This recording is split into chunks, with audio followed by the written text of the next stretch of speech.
హత్యకు గురైన తన కూతురు బ్యాంకులో ఉద్యోగం చేస్తూ మ్యారేజ్ ఈవెంట్స్ చేస్తుండేదని తండ్రి తెలిపారు.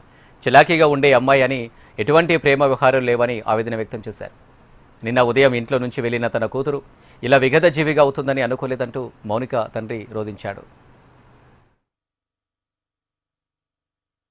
ఉదయం 10:30కి వెళ్ళింది. అయితే ఆ అమ్మాయి భోజనం చేస్తుందేమో చెప్పాలని ఫోన్ చేయడం కోసం, అమ్మాయి ఎలాగున్నావు, ఈవెంట్లు ఎలాగున్నావు అని ఫోన్ చేస్తే 10:30కి 11 గంటలకి 11:30 ఆ టైం ఫోన్ చేస్తే రింగ్ అవుతుంది, ఎత్తలేదు. సరే ఈవెంట్ కదా బిజీగా ఉందేమో, అంతే కదా, అందరూ వెల్కమ్ చేస్తుంది కదా అని అనుకున్నాం. తర్వాత ఇంకొక గంట పైకి చేసాం.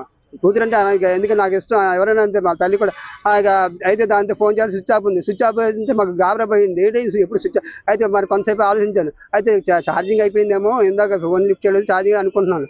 ఆ తర్వాత ఇంక రాత్రి అయిపోతుంది, రాకపోతే అప్పుడు మా అబ్బాయి నేను వెతికితే ఎక్కడైనా వెతుకుతాము, మాకు ఇన్ఫర్మేషన్ లేదు, మాకు తెలియదు అమ్మాయి ఇలా అయ్యిందని తెలియదు. వాడు కావాలని ఏదో బయటికి పక్కకంట అమ్మాయిని చంపేసి లోపల ఫ్రిడ్జ్ లో పెట్టేసి. ముగ్గురు పిల్లలమ్మ. ఈ అమ్మాయి రెండో అమ్మాయి, 2 అమ్మాయిలు 1 అబ్బాయి.